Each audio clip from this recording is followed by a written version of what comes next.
senhores, Grande Prêmio da Bélgica. É disso que vamos falar hoje aqui no drive-thru, onde está pagando uma punição de 10 minutos ou mais, a depender da altura desse vídeo.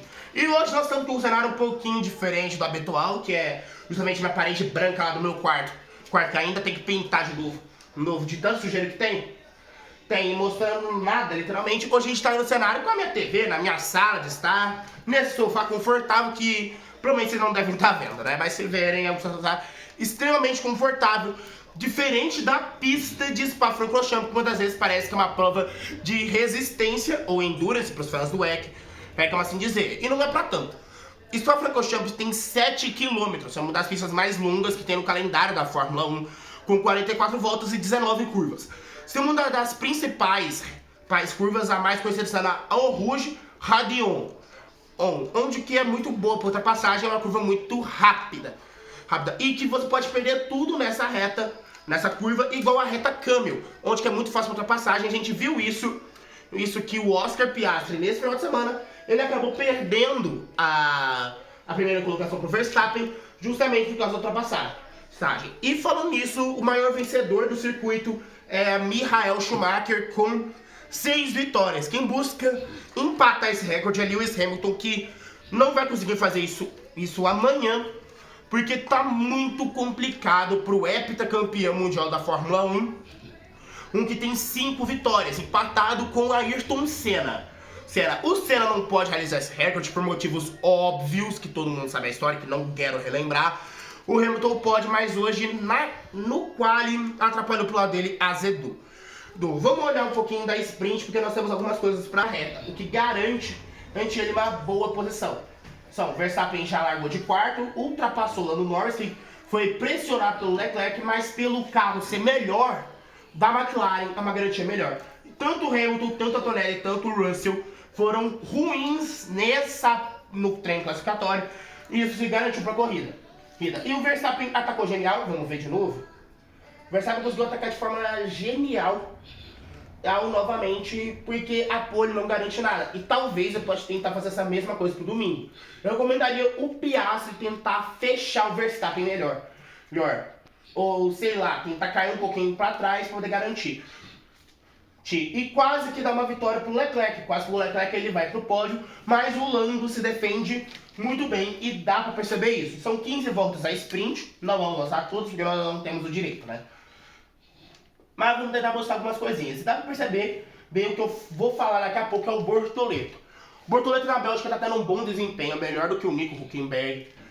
Essa vitória do Verstappen na sua terra natal, apesar do Verstappen correr com a bandeira holandesa na Fórmula 1, o Verstappen, ele é belga, sua mãe é belga, ele nasceu e foi criado tanto na Bélgica quanto na Holanda, que são países vizinhos. Então meio que é um GP em casa do Verstappen. Tá bem o Bortoleto no seu primeiro GP da Bélgica, se eu não me engano, acho que ele já correu lá pela Fórmula 1. Pesquisei isso, eu vi até pedir pra IA fazer um resumo melhor sobre isso. O que aconteceu? O Gasly ele pilotou muito mal a sprint, depois acabou abandonando, caiu muitas posições. E pra quem não sabe, Bélgica, tanto pra Gasly, tanto pra Charles Leclerc, é um lugar meio triste, já que foi nesse local em 2019 que faleceu o melhor amigo de ambos, o famoso Antoine Hubert, que descansa em paz, né? E você dá pra perceber que praticamente não aconteceu mais nada na sprint. Literalmente não houve nenhuma ameaça real. E tanto que nos melhores momentos já corta pra comemoração no box da Red Bull do Verstappen e o Gasly. E de resto só o DNF do Gasly, que eu ainda não entendi isso, porque provavelmente foi estouro de motor, já que o motor Renault não é muito confiável. E agora que terminamos a parte mais divertida no negócio de analisar sprint, ou talvez até a parte mais chata, nós vamos analisar agora o treino classificatório, se já não saiu. E eu tenho algumas anotações que eu fiz, até porque, peraí, vamos lá, eu tenho algumas anotações que eu fiz, e isso que eu vou comentar pra vocês, o que eu percebi sobre a Bélgica. O GP da Bélgica, ele termina a famosa trindade dos grandes prêmios. Você me pergunta, o que é essa trindade, se você não entende muito de Fórmula 1? A trindade é o grande prêmio da Inglaterra, que é um dos grandes prêmios que praticamente nunca foi deixado de ser realizado na Fórmula 1, sempre teve um grande prêmio da Inglaterra. O grande prêmio de Mônaco, que é muito tradicional, a pista monegasca. E claro, vamos ter que falar dele, do grande prêmio de Spa-Francorchamps na Bélgica, que esse ano completa 100 anos da existência do grande prêmio da Bélgica. Por incrível que pareça, a Bélgica completa 100 anos de Fórmula 1. Não na Fórmula 1, porque desde 1925 tem grande prêmio da Bélgica, só que era literalmente grande prêmio. Não tinha o campeonato mundial que somava tudo. A Bélgica tinha seu próprio grande prêmio, você era o melhor da Bélgica. Você ganhou um prêmio na Bélgica. Isso é legal. Por incrível que pareça que a Fórmula 1 ainda não soltou. E ainda teve umas reações bem diferentes. Você pode ver aqui que tem o F1 Kids e tal, e eu tô tentando procurar. Tá? Ô porcaria F1, viu? Ainda não postou? Pô, não vou tentar falar, porque senão aí tem politicamente correto, tem uma pessoa gravando, mano, que não entende muito politicamente correto. E basicamente, vamos logo começar antes que eu pistole mais ainda, ainda porque eu perdi isso. Vambora. Vamos começar a citar o desempenho de Max Verstappen na Bélgica. O Verstappen, ele errou no final, porque ele errou muito no final da terceira volta, na última volta que ele foi fazendo o Q3. Então meio que mostra que o Verstappen ele tá com um bom desempenho, mas ainda irregular pela questão do carro. Já que o carro da Red Bull não é de longe o melhor carro do grid. Dá pra perceber isso, que é algo bem óbvio, inclusive. Mas eu tenho anotações positivas sobre a equipe Red Bull Racing hoje. Hoje eu tenho anotações positivas, porque eu vi que o Verstappen, na verdade não simplesmente o Verstappen, mas o Tsunoda, ele pilotou muito bem na Bélgica. Apesar de ele ter feito uma sprint aqui, né, eu achei bem ridiculazinha, pra ser sincero.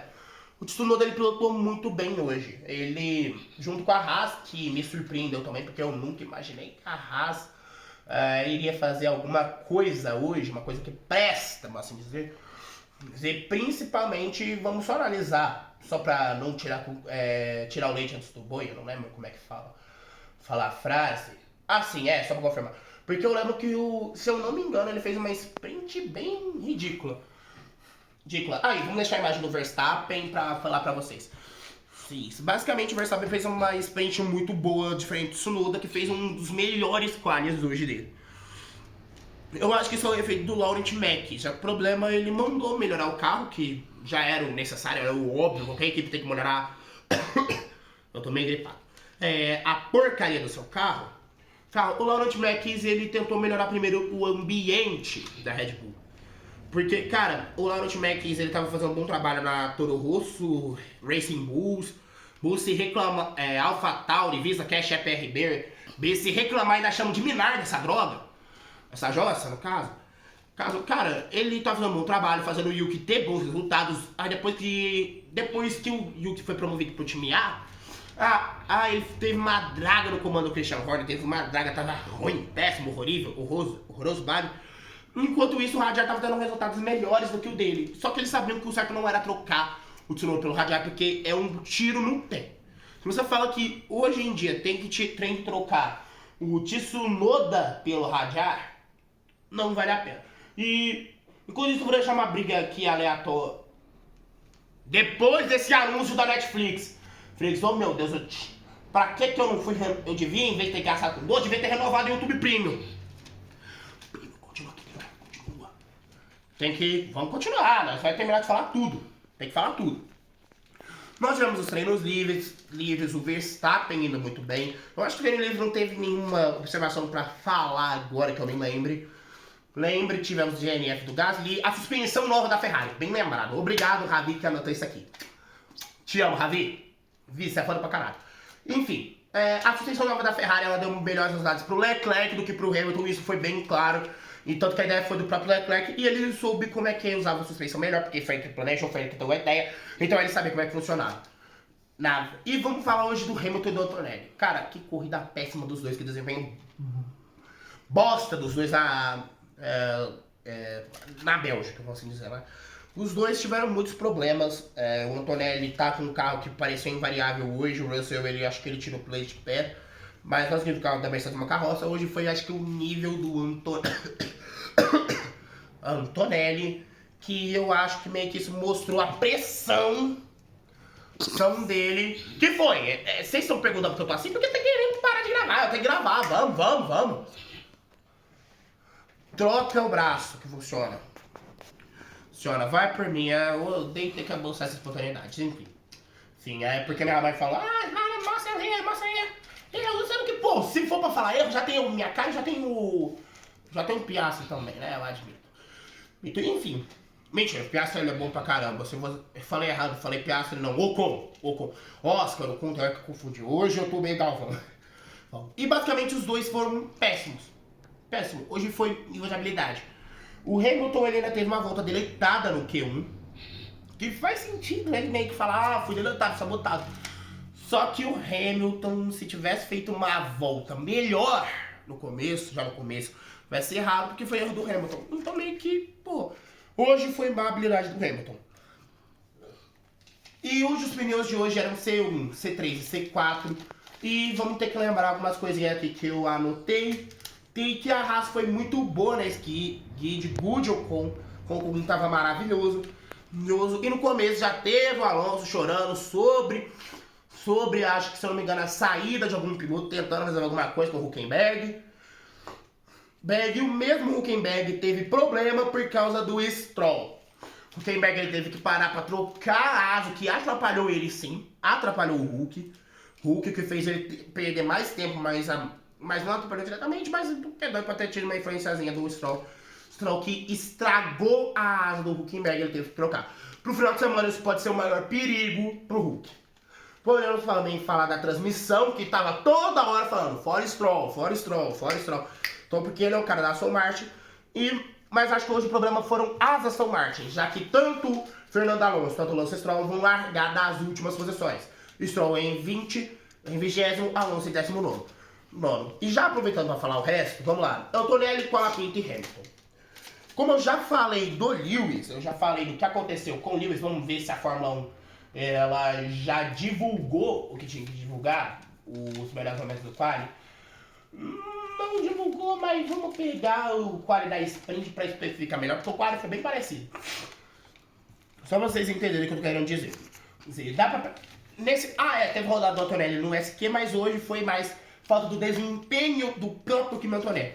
Junto com o Colapinto, que provavelmente vai ser demitido, e acho que o melhor nome pra entrar no lugar do Franco, o argentino Franco Colapinto, o melhor nome é Valtteri Bottas, porque Sérgio Pérez, eu acredito que ele vai querer fechar com o Cadillac. E na bacia das almas, quase que o nosso amado Gabriel Bortoleto estava fora. Mas graças ao erro do Hamilton, o Bortoleto escapou. Vamos agora falar pro Q2.